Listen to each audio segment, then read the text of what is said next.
guys, welcome back to my channel. Today I'm doing my 37-week pregnancy update, and as I mentioned in my last update, these will be weekly from here on out because, well, mainly because if I waited until the next monthly update, I don't even know that I will be pregnant for another month, so it just seemed to make more sense to film these weekly from here on out. Plus, I'm having weekly doctor's appointments now, and it just seems like a lot is happening every week, so it'd be too hard to keep track of. So I want to say before I get started that this is gonna sound like I'm complaining a lot probably, and I'm really not, because I'm so thankful to be pregnant. It's just that here at the end, like, you just get so uncomfortable. I sort of look at like the discomfort of these last few weeks as a blessing, because earlier in the pregnancy, before I had really any discomfort or any like negative feelings at all, I was terrified of giving birth and of like the whole labor process. And now I'm just like ready to go. And so I think it's just nice the way that God designed that, so that here at the end, you're like not afraid to give birth. You're like fully ready for it. So anyway, now that I'm 37 weeks, I'm no longer considered preterm. So if I would go into labor, the baby would not be considered preterm anymore.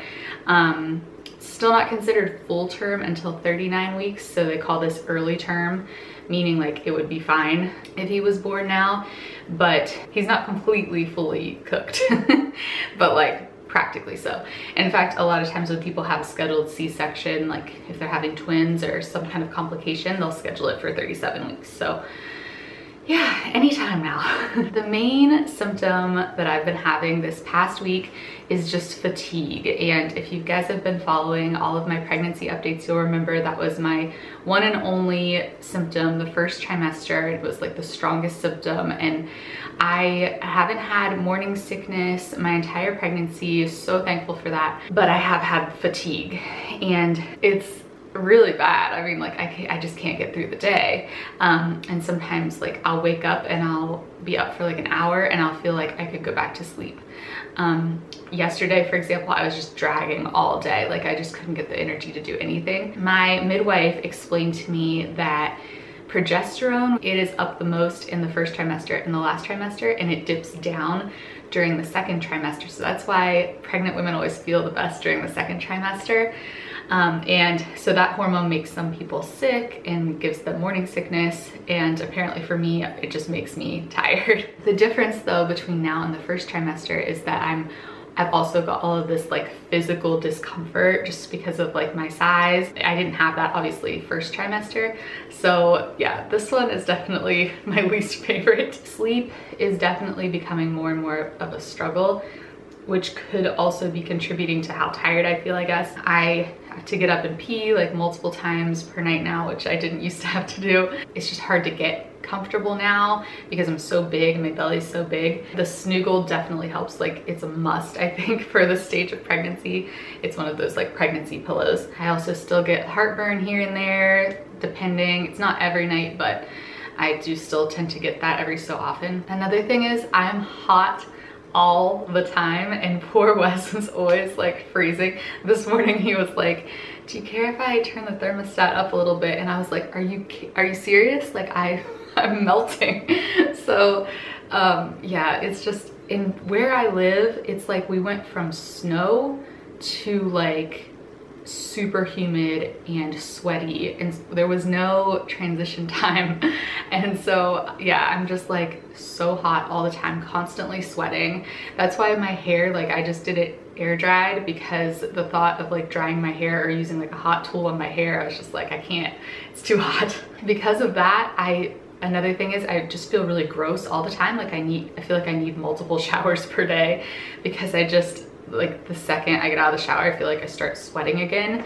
And our house is an old house. The downstairs stays pretty cool with the air conditioner, but upstairs it doesn't really circulate very well. I don't feel like he has dropped yet. Apparently that's something that happens sort of soon before labor, and I don't feel like that has happened yet. Last week I had this weird thing happen where I had just gotten up to go to the bathroom, and all of a sudden I got really, it felt like I was getting the flu. I got really hot, like a hot flash kind of thing.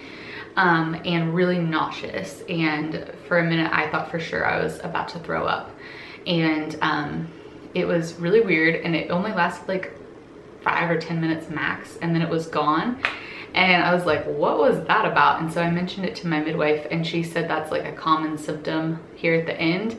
And I think she said that that also has to do with the progesterone again. Another symptom that I've been getting a lot is like heavy legs. And I wasn't noticing a pattern before. It was just happening sometimes. And I was like, that's weird. And I couldn't figure out what was causing it. And then I started making the connection that it's usually after I've been sitting for a while. So like we were in the car and we went to Home Depot, and when I was walking around Home Depot, it happened. It just feels like my legs are like made of lead.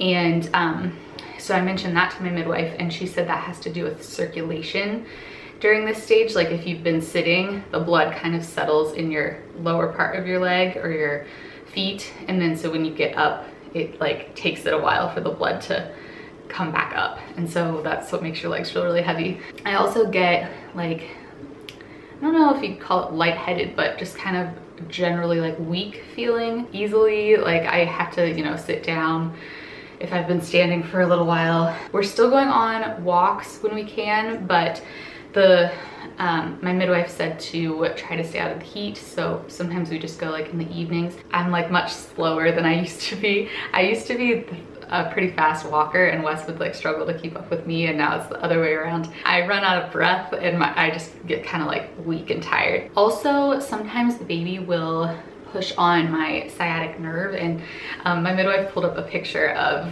where the sciatic nerve is, and she showed how like the baby can be resting on it sometimes, and that will cause like sciatica symptoms. So I get pain sometimes in like my hips from that.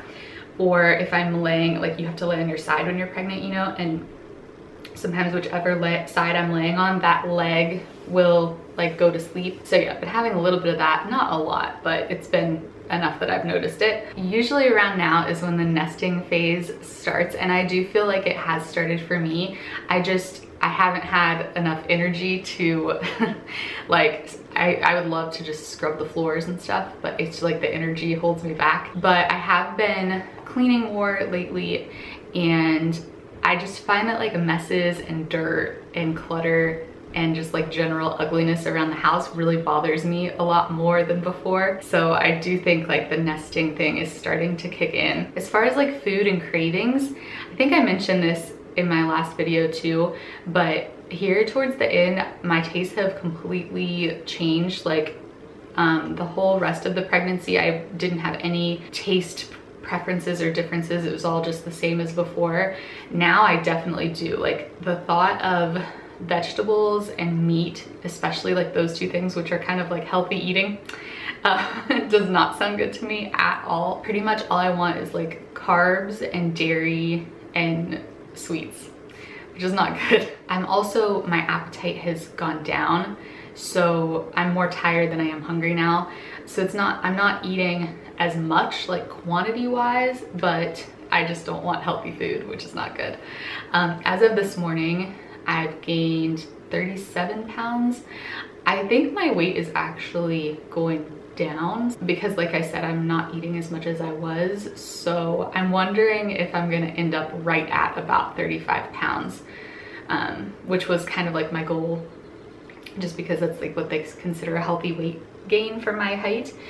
So I don't know, we'll see. I'm not paying much attention to it, to be honest. It's just kind of what's naturally happening. We had a doctor's appointment. Like I said, we're having them weekly now. And so had one of those the end of last week, and it was an ultrasound appointment. So it was our last ultrasound. And I don't think most people get an ultrasound at this stage. But Wes asked if we were gonna be getting any more, and she said, actually, yeah, since you guys are like an IVF pregnancy, we'll go ahead and do one more. And also because my fundal height, which is like what measures the size of your uterus, it was behind. So she wasn't worried about it, but she was like, we might as well do one more ultrasound, make sure your fluid levels are okay and everything. The ultrasound came back perfect. So super thankful for that. Fluid levels were great. He weighed based on their estimate, 6 pounds 9 ounces, which puts him on track to weigh around 8 pounds at birth. It was really hard to see much. It wasn't really as like cool of an ultrasound as ones in the past because we really couldn't see his face very well at all. We ended up getting a pretty decent like profile shot, and it looked like he was sucking his thumb, which was cute. It was kind of hard to tell. But yeah, they said at this stage, like there's just no space in there, so it's kind of hard to see anything. He is still head down, so that's great. He will probably be head down for the rest of the pregnancy, which is good. My blood pressure was good. Oh, something that was kind of funny was, I had never heard of this before, but apparently there's like a grading system for your placenta. It's like 1, 2, or 3. Early in the pregnancy it's 1, at the end it's 3. And it has to do with the amount of calcification on the placenta. And she was explaining it like placenta's age, you know, over time. And she was like, your placenta looks young. You're still at a 1. And like most people are at a 2 or a 3 by now. So I was like, all right, young placenta. I don't know if there's like anything you can do to control that at all. I think it's just like a luck thing, but I just thought that was kind of funny because I had never heard of that before. All right, so I will show you the bump now. Okay, so I'm wearing this baggy dress. It's gonna be hard to tell, so I had to pull it kind of tight. But this is the bump for, what did I say? 37 weeks.